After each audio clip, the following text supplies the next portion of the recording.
Et là, on aboutit à un autre élément dans notre chemin vers la définition de la philosophie dans cette première partie, qui est ce que j'aimerais appeler la métaphore de la philosophie château.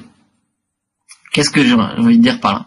Je veux dire que, comme on a vu qu'il y avait une pluralité des réponses, qu'elles n'étaient pas toutes mauvaises ni toutes bonnes, qu'elles se valaient ou pas, qu'il fallait apprendre à bien philosopher, que aucune question fondamentale n'était une seule réponse unique et absolue, eh bien on voit en fait, ce qui en découle, c'est que chaque réponse en question, chaque philosophie, est en concurrence avec les autres. Et que en fait, la philosophie c'est comme un château sans cesse en ruine. Qu'est-ce que ça veut dire? Ça veut dire que la philosophie, c'est un courant qui se construit, et puis il y a un autre philosophe qui vient derrière. Et il va tout déconstruire ce courant. Il va apporter une nouvelle réponse. Et la philosophie, en fait, souvent, ça commence par détruire avant de reconstruire. Et donc c'est réellement cette espèce de château qui est tout le temps en ruine parce qu'il y a tout le temps un nouveau philosophe qui va tout détruire et tout reconstruire. Et il n'aura pas forcément plus raison que le précédent, mais il va simplement apporter une nouvelle réponse qui sera en concurrence avec la précédente. Et là, il y a cette citation de Kant absolument fondamentale qui dit « On ne peut apprendre à fond la philosophie puisqu'elle n'existe pas encore. » On ne peut pas apprendre la philosophie réellement, on ne peut apprendre qu'à philosopher.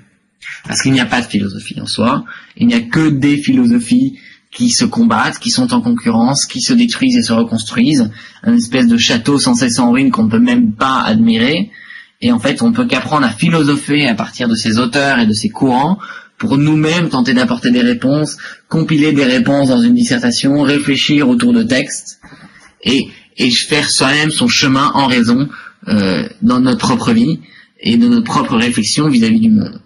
Et donc en fait on ne peut pas apprendre la philosophie, d'ailleurs je ne vais pas vous apprendre la philosophie, nous n'allons pas vous apprendre la philosophie, mais nous allons vous apprendre à philosopher, en découvrant peu à peu cet immense chemin de la pensée, de l'Antiquité à nos jours, qui est la philosophie, cette mélange de réponses, de courants qui se combattent et évoluent et se construisent peu à peu, et tout ce corpus qui en fait nous aide chacun à penser soi-même dans le monde qui évolue tous les jours, et donc à nous appréhender le mieux possible chaque jour.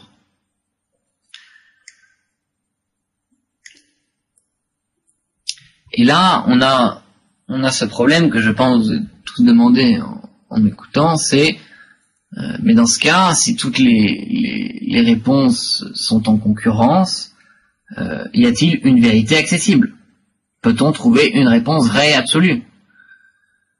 Eh bien, la réponse à cette question, la plus rapide et la plus presque certaine, dirais-je, c'est que non. Non, il est extrêmement difficile de trouver une vérité accessible. Cependant, on peut y tendre, on peut s'en approcher le plus possible. Le but n'est pas tant de trouver la vérité suprême et absolue, mais de s'éloigner le plus possible de l'erreur et du faux. C'est ça le but de la philosophie. Et donc il faut dépasser la subjectivité et les conditionnements. Conditionnements qui nous tiennent tous. Conditionnements qu'on pourrait répertorier en trois éléments. Un, les conditionnements individuels, tout ce qui est propre à nous-mêmes, notre caractère, nos goûts, nos expériences, qui vont faire qu'on va pas appréhender le monde de manière objective mais de manière subjective.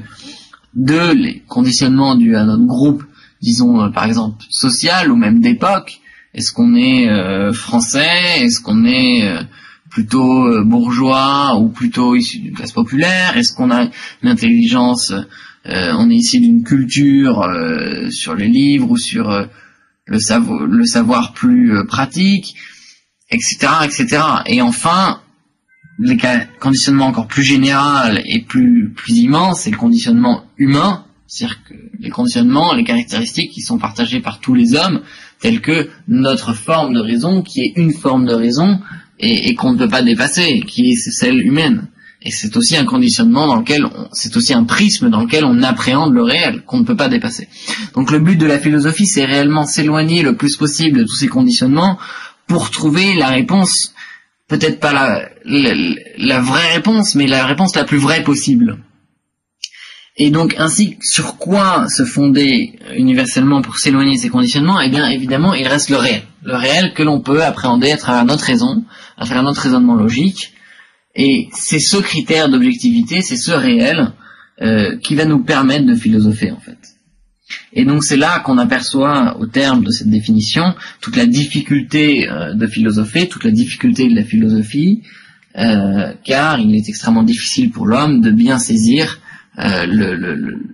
adéquatement, disons, le réel et l'objet de sa pensée. Et c'est ainsi donc, pour vous faciliter cette entrée en matière en philosophie, que nous avons conçu ce manuel et ce cours multimédia, avec une méthode très spéciale, qui n'est pas une méthode notion par notion, mais une méthode par cours, une méthode chronologique. C'est parce que justement, il y a une évolution de la pensée de l'Antiquité à nos jours, qu'il y a une multitude de réponses différentes qui se combattent, des auteurs qui se répondent en permanence, qui détruisent le château de l'autre pour reconstruire le leur en permanence, que nous cherchons à mettre en perspective toutes les notions du programme pour vous apprendre par les auteurs, par cette évolution chronologique, cette évolution de la pensée qui se construit petit à petit, à réellement philosopher et à être réellement capable de construire une vraie dissertation pour le bac, une vraie étude de texte, et même plus tard des vraies dissertations pour des concours de culture générale, pour des concours d'école de commerce, pour des prépas, pour l'entrée à la fac, pour plein de concours d'administration, etc. C'est un cours qui vous prépare pour le bac, pour les études supérieures, avec son approche historique, et qui vous apprend à philosopher sur un fondement de culture générale.